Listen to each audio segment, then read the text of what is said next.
আজকে শেয়ার করার ছিল আপনাদের কাছে।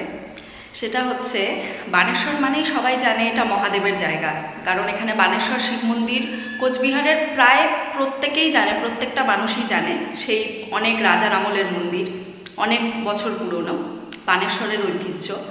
সেই মন্দিরের পাশাপাশি শিব মন্দিরের পাশে যেই পুকুরটা আছে শিবদিঘি নামে পরিচিত, সেখানকার কচ্ছপ বা মোহন সেটাও বানেশ্বরের ঐতিহ্য। আমরা সেটাকে বাবা মহাদেবের এক অংশ হিসেবে মানি, অংশ হিসেবেই পূজিত হয় এখানে। তো আমার বাড়ির যে পুকুর আছে সেখানেও অনেক কচ্ছপ বা মোহন আছে। মাঝে মধ্যে সেই কচ্ছপগুলো আমার বাড়িতেও উঠে আসে, আমরা আবার ওটাকে পুকুরেই নামিয়ে দিই। আজকে এরকম একটা ঘটনা হলো, সেটা হচ্ছে দুপুরে ঠিক পুজো দেওয়ার আগের মুহূর্তে একটা ছোট্ট কচ্ছপ বা মোহনের বাচ্চা ঠিক আমার ঠাকুর ঘরের সামনে বারান্দার মধ্যে বা সিঁড়িটার সামনে ওখানে এসে দেখি উপস্থিত। তো এত ছোট্ট কিউট একটা বাচ্চা, তা আমি ভাবলাম পুকুরে তো ছাড়বই, তার আগে যেহেতু ঠিক আমার পুজো দেওয়ার আগের মুহূর্তে এসছে আমার এই ঠাকুর ঘরের ঠিক সামনেই, তো আমি সেই বাচ্চাটাকে নিয়ে আমার এই বাবা মহাদেব, আমি আমার শিবলিঙ্গের সামনে বাচ্চাটাকে রাখি। রেখে আমি যখন শিবলিঙ্গের মাথায় জল ঢালি সেখানে বাচ্চাটাকেও রাখি, রেখে সেখানেই জল ঢালি। একসাথে জল ঢেলে পুজো করে তারপরে বাচ্চাটাকে আবার পুকুরে ছেড়ে দিই। তো এই জিনিসটা মাঝে মধ্যেই হয়। আজকে মাঝে মধ্যেই বাড়িতে ঢোকে, কিন্তু আজকে একদম ঠাকুরঘরের সামনে। তো ব্যাপারটা আমার কাছে খুব ভালো লাগলো, খুব আনন্দের লাগলো। অন্যরা ব্যাপারটাকে কী করে নেবে জানি না, বাট বানেশ্বরবাসীর কাছে মোহন বা কচ্ছপ একটা আবেগের বিষয়, একটা ইমোশনাল ব্যাপার, এবং কিছুটা ইমোশনের পাশাপাশি কিছুটা আধ্যাত্মিক ব্যাপারও। তো জিনিসটা আমার কাছে খুব ভালো লাগলো। আজকে অনেকটা মেন্টাল স্যাটিসফ্যাকশন বা শান্তি ফিল হলো। তো সেটাই শেয়ার করা ছিল আপনাদের সাথে।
একটা ঘটনা আজকে শেয়ার করার ছিল আপনাদের কাছে। সেটা হচ্ছে বানেশ্বর মানেই সবাই জানে এটা মহাদেবের জায়গা, কারণ এখানে বানেশ্বর শিব মন্দির কোচবিহারের প্রায় প্রত্যেকেই জানে, প্রত্যেকটা মানুষই জানে, সেই অনেক রাজার আমলের মন্দির, অনেক বছর পুরনো, বানেশ্বরের ঐতিহ্য।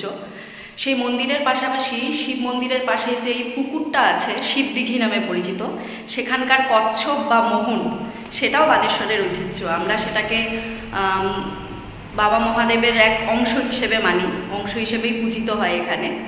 তো আমার বাড়ির যে পুকুর আছে সেখানেও অনেক কচ্ছপ বা মোহন আছে। মাঝে মধ্যে সেই কচ্ছপগুলো আমার বাড়িতেও উঠে আসে, আমরা আবার ওটাকে পুকুরেই নামিয়ে দিই। আজকে এরকম একটা ঘটনা হলো, সেটা হচ্ছে দুপুরে ঠিক পুজো দেওয়ার আগের মুহূর্তে একটা ছোট্ট কচ্ছপ বা মোহনের বাচ্চা ঠিক আমার ঠাকুর ঘরের সামনে, বারান্দার মধ্যে বা সিঁড়িটার সামনে ওখানে এসে দেখি উপস্থিত। তো এত ছোট্ট কিউট একটা বাচ্চা, তা আমি ভাবলাম পুকুরে তো ছাড়বই, তার আগে যেহেতু ঠিক আমার পুজো দেওয়ার আগের মুহূর্তে এসছে আমার এই ঠাকুর ঘরের ঠিক সামনেই, তো আমি সেই বাচ্চাটাকে নিয়ে আমার এই বাবা মহাদেব, আমি আমার শিবলিঙ্গের সামনে বাচ্চাটাকে রাখি। রেখে আমি যখন শিবলিঙ্গের মাথায় জল ঢালি, সেখানে বাচ্চাটাকেও রাখি, রেখে সেখানেই জল ঢালি। একসাথে জল ঢেলে পুজো করে তারপরে বাচ্চাটাকে আবার পুকুরে ছেড়ে দিই। তো এই জিনিসটা মাঝে মধ্যেই হয়, আজকে মাঝে মধ্যেই বাড়িতে ঢোকে, কিন্তু আজকে একদম ঠাকুরঘরের সামনে।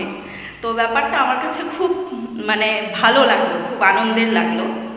অন্যরা ব্যাপারটাকে কী করে নেবে জানি না, বাট বানেশ্বরবাসীর কাছে মোহন বা কচ্ছপ একটা আবেগের বিষয়, একটা ইমোশনাল ব্যাপার, এবং কিছুটা ইমোশনের পাশাপাশি কিছুটা আধ্যাত্মিক ব্যাপারও। তো জিনিসটা আমার কাছে খুব ভালো লাগলো আজকে, অনেকটা মেন্টাল স্যাটিসফ্যাকশন বা শান্তি ফিল হলো। তো সেটাই শেয়ার করা ছিল আপনাদের সাথে।